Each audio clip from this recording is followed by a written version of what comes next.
MMA power house channel पर अपने भाइयों को वेलकम करता हूं। यूएफसी से रिलेटेड आज के इस वीडियो में 10 इंपॉर्टेंट न्यूज और अपडेट लेकर आया हूं जिनको सुनकर मजा आ जाएगा। बहुत कुछ हो चुका है यूएफसी के अंदर इन 2-3 दिनों के अंदर। लियोन एडवर्ड हार चुके हैं, पहली खबर उन्हीं से आ रही है। लेकिन आगे बढ़ने से पहले अगर आप हिंदी के अंदर कॉम्बैट स्पोर्ट्स और यूएफसी की न्यूज और अपडेट देखना पसंद करते हो एनालिसिस के साथ, तो चैनल को सब्सक्राइब करके वीडियो को जरूर लाइक कर देना। चैनल का नाम चेंज करना पड़ा है, रीब्रांड करना पड़ा है, तो ऐसे में इस वीडियो के अंदर लाइक कमेंट करोगे ना तो दोबारा से चीजें पटरी पर आ जाएंगी। तो दोस्तों बाकी वीडियो को छोड़कर इस वीडियो को लाइक करना है, अपने भाई को सपोर्ट करना है। इस वीडियो में लियोन एडवर्ड को हरा दिया है शॉन ब्रेडी ने, और शॉन ब्रेडी ने सबमिशन से हराया है यहां पर लियोन एडवर्ड को। और पहली बार लियोन हारे हैं सबमिशन से या फिर नॉकआउट से, वो कभी फिनिश नहीं हुए थे। तो यहां पर लियोन एडवर्ड को फिनिश करने का काम शॉन ब्रेडी ने कर दिया। और उन्होंने कहा कि यार जब मैं फाइट्स देखता था लियोन एडवर्ड की तो मुझे गेम प्लान साफ पता था कि कैसे क्या करना है। तो यहां पर शॉन ब्रेडी ने सबमिट करके लियोन एडवर्ड को टॉप 3 के अंदर अपनी जगह बना ली है। अब यहां पर क्या next title shot Sean Brady को दे दिया जाएगा, शौकत रोकमनोव को नहीं मिलेगा? यह डिपेंड करेगा बिलाल मोहम्मद की फाइट के ऊपर कि जेडीएम को वो हरा पाते हैं या नहीं हरा पाते। और अब तो मुझे ऐसा दिखाई दे रहा है कि भाई इस्लाम मखाचेव अगर होते तो वो लियोन एडवर्ड को कब का हरा चुके होते और 2 डिवीजन के चैंपियन बन गए होते। और आज के टाइम पर भी 170 के अंदर इस्लाम मखाचेव से खतरनाक खिलाड़ी मुझे कोई दिखाई नहीं दे रहा है। लेकिन शॉन ब्रेडी ने जैसे ही लियोन को हराया वो सबसे आगे आकर खड़े हो गए हैं। दूसरी न्यूज बिलाल मोहम्मद से आ रही है। देखिए बिलाल मोहम्मद तो वेट कर रहे थे कि कब हारे लियोन एडवर्ड और वो उनको ट्रोल करे। तो यहां पर काफी कमेंट्स करने शुरू कर दिए, ट्वीट करने शुरू कर दिए बिलाल मोहम्मद ने। क्या क्या ट्वीट किए? सबसे पहला ट्वीट किया don't let him bully you son. उसके बाद ट्वीट किया what time is it in London asking for Leon, क्योंकि वो कह रहे थे कि यार टाइम के वजह से वो हार गए थे। तो अब टाइम का क्या हुआ? तो यहां पर बिलाल मोहम्मद ने खूब मजे लिए हैं, हेड शॉट डेड। तो इस तरीके से बहुत ज्यादा मजे लेना शुरू कर दिया है बिलाल मोहम्मद ने। अब तो ये शुरुआत है, लियोन एडवर्ड के खूब मजे लेने वाले हैं बिलाल मोहम्मद। लेकिन बिलाल मोहम्मद को ध्यान रखना चाहिए कि अगर खुदा ने खास्ता जेडीएम ने उन्हें नॉकआउट कर दिया तो भाई लोग उनको ट्रोल कर करके भूत बना देंगे उनका। इलिया टोपुरिया चार्ल्स ओलिवेरा से परेशान हो गए हैं, क्योंकि चार्ल्स ओलिवेरा से जब भी पूछा गया है इलिया के बारे में, उन्होंने कहा कि पहले उसे प्रूव करने दो, चैंपियन बनने दो, उसके बाद मैं देखूंगा, ये करूंगा वो करूंगा। तो इलिया ने कहा कि भाई चार्ल्स ओलिवेरा आज के बाद अपने इंटरव्यू के अंदर मेरा नाम बाहर रखना, क्योंकि तेरी मेरी फाइट अगर हो गई तो मैं तुझे नॉकआउट करने वाला हूं। और सबको पता है कि तेरी और मेरी फाइट के अंदर बिल्कुल मिसमैच होने वाला है। तो उन्होंने कहा कि अपने इंटरव्यू के अंदर मेरा नाम अपनी जुबान से बाहर रखा करो। और तुम यहां पर चैंपियन नहीं हो, I am the one who is in charge here. 155 division में अब मैं रूल करने आया हूं, तो मेरे राज में तुझे इतनी बोलने की आजादी नहीं है। ये इलिया टोपुरिया ने कहना चाहा चार्ल्स ओलिवेरा के लिए। टॉम एस्पिनल परेशान हो गए हैं जॉन जोन्स से, क्योंकि उनको 6 महीने चाहिए। कभी वो ये कहते हैं, कभी वो ये कहते हैं कि मुझे परेरा से फाइट करनी है, कभी वो 30 मिलियन पैसे मांगते हैं, और कभी वो बिल्कुल मना कर देते हैं कि मुझे ये फाइट नहीं करनी, बेल्ट छोड़ रहा हूं। तो अभी टॉम एस्पिनल यूएफसी लंदन को देखने आए थे, वहां पर उनके हाथ में एक डक था जिसको लेकर उन्होंने जॉन जोन्स को खूब ट्रोल किया, मीडिया ने उन्हें कवर किया। तो यहां पर हर जगह पर जॉन जोन्स को अब एक डक कहा जाने लगा है।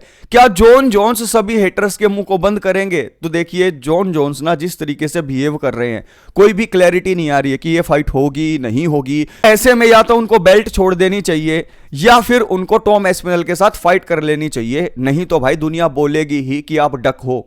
कार्लोस उबर्ग ने यान ब्लोविच को हरा दिया है यूएफसी लंदन में, और ये क्लोज फाइट थी, 3 राउंड की फाइट थी। यान ब्लोविच ने लेग किक्स का यूज नहीं किया, यान ब्लोविच ने इवन रेसलिंग का यूज भी नहीं किया।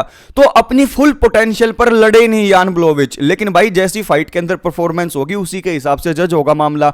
तो उबर्ग जीत गए हैं, उबर्ग टाइटल कंटेंशन में आ गए हैं। जो रोगन ने कहा है कि यार यूएफसी 313 के अंदर एलेक्स परेरा इसलिए हार गए क्योंकि उनको इंजरीज थी, उनको बहुत सारी ऐसी दिक्कतें थी जिसके बारे में वो बात नहीं कर रहे हैं। तो यहां पर मैं जो रोगन से कहना चाहता हूं कि क्या आप मागोमेड एनक्लेव को क्रेडिट देना नहीं चाहते, या फिर आप मुझे अपने बालों की कसम खाकर बताओ, आपने भांग पी रखी थी जब आप वो फाइट देख रहे थे? कहां पर आपको एलेक्स परेरा टूट फूट के साथ नजर आए? इवन उनके इंटरव्यूज में भी वो कह रहे थे I am 100% right, I am 100% okay. कहीं वो शॉन स्ट्रिकलैंड के साथ स्पारिंग पर जा रहे थे, कभी वो कहीं पर जा रहे थे, कभी डिलियन डेनिस के पास जा रहे थे, नीना ड्रामा के साथ जो है प्रैक्टिस कर रहे थे। तो आप मुझे बताओ कहां से वो टूट फूट के साथ आपको दिखाई दिए? और भाई जो क्रेडिट होना वो देना चाहिए चैंपियन को। मागोमेड एनक्लेव ने एलेक्स परेरा को स्टैंड अप में उनके गेम में डिफीट किया, और यहां पर एलेक्स परेरा को रीमैच मिल सकता है 3 राउंड की फाइट अभी 2-3 महीने के बाद।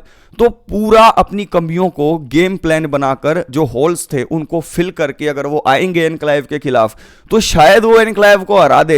लेकिन उनके सपोर्टर्स अगर उनके कान के अंदर आकर ये बात बोलेंगे, ये डालने की कोशिश करेंगे कान में कि भाई तुम तो जीत गए थे, बेवजह वैसे ही हार गए, तो इंप्रूवमेंट नहीं होगी। और अगर सेम स्किल सेट के साथ एनक्लेव और परेरा का रीमैच हो जाए तो मुझे लगता है कि ज्यादा रेसलिंग यूज होगी, ज्यादा क्लिंचिंग यूज होगी। यहां पर रीमैच में मागोमेड एनक्लेव कहीं ज्यादा डोमिनेट तरीके से एलेक्स परेरा को कंट्रोल कर लेंगे। तो यहां पर रीमैच के अंदर सुधारना पड़ेगा अपने आप को परेरा को। लेकिन जो रोगन का कहना यह है कि एलेक्स परेरा को नोरो वायरस भी था, यानी कि उनको बुखार चढ़ा हुआ था, खांसी थी, जुकाम थी, और उसके साथ साथ उनका जो हाथ था उसके अंदर भी इंजरी थी। अरे भाई वो हील हो चुके थे। और खासकर जो रोगन को तो पता नहीं दिन ब दिन क्या होता जा रहा है, he is out of his mind. Pooja Tomar अपनी सेकंड फाइट यूएफसी में हार गई है शोना बेनन के खिलाफ। जब यह फाइट शुरू हुई तो इस फाइट के अंदर दोनों के 50-50% चांस थे जीतने के। तो यहां पर हेड किक जैसे ही मारी शोना बेनन गिर गई और पूजा तोमर जीतने ही वाली थी, लेकिन शोना बेनन ने अपने आप को डिफेंड किया और उसके बाद खुद अपने सबमिशन आर्म बार से पूजा तोमर को सबमिट कर दिया। अब ये रोबरी बिल्कुल नहीं थी। इस फाइट के अंदर जो शोना बेनन थी वो अपने आप को डिफेंड कर रही थी, और उन्होंने जिस तरीके से भांपा कि मैं यहां पर फिनिश हो सकती हूं और अपने आर्सेनल से एक सबमिशन निकाल कर लेकर आई, वहीं पर पूजा तोमर की पार्टी खराब हो गई। नहीं तो राउंड हाउस किक तो उन्होंने बहुत जबरदस्त मार दी थी, इंटेलिजेंटली फिनिश करने की सोच थी तो पूजा तोमर जीत सकती थी। लेकिन इस फाइट के अंदर शोना बेनन ने पूजा तोमर को हरा दिया, और मेरी नजर में ऑनेस्टली ये रोबरी नहीं थी। और यहां पर पूजा तोमर ने बढ़िया परफॉर्म किया। ऐसा तो था नहीं कि बड़ी बड़ी बातें और वड़ा पाव खाते 19 सेकंड के अंदर वो जाकर बिल्कुल पहले ही शॉट के अंदर ढेर हो गई हो, नहीं, वो दूसरे को ढेर करने वाली थी और अपनी छोटी सी मिस्टेक की वजह से हार गई। तो यहां पर रिजल्ट सबको एक्सेप्ट करना पड़ेगा, लेकिन we are proud of Pooja Tomar. Next fight के लिए उनको और तैयारी करनी है और शायद नेक्स्ट फाइट वो अपनी जीत जाएं। एडी पिमलेट और इलिया टोपुरिया लंदन के अंदर मिले। यहां पर उन दोनों ने आपस में हाथ मिलाया। यह मीटिंग कुछ लंबी देर की नहीं थी, कुछ फ्रैक्शन ऑफ सेकंड की थी। नजरें मिली एक दूसरे के साथ और उन्होंने अपना हाथ मिला लिया एक दूसरे से। तो यहां पर फाइट फैंस की नजर में उनके बीच की बीफ खत्म हो गई है। देखिए, दोनों ने हाथ मिला लिया, इसमें कौन सी बड़ी बात है? और जब आप एक वर्ल्ड क्लास एथलीट को देखते हो तो हाथ मिलाने में कोई दिक्कत नहीं है। दोनों एक ही वेट डिवीजन में आ गए हैं, तो यहां पर अगर रिस्पेक्टफुल वे में वो आपस में हाथ मिला रहे हैं तो इससे फाइट फैंस को तो कोई दिक्कत नहीं होनी चाहिए। लेकिन ये फाइट तो मैं देखना चाहता हूं, टोपुरिया वर्सेस पैडी पिमलेट, मजा आएगा। इस वीडियो को स्पेशली सपोर्ट करना है आपको तो लाइक करके चैनल को सब्सक्राइब कर देना। नेक्स्ट वीडियो में मिलता हूं। Take care, keep inspiring yourself.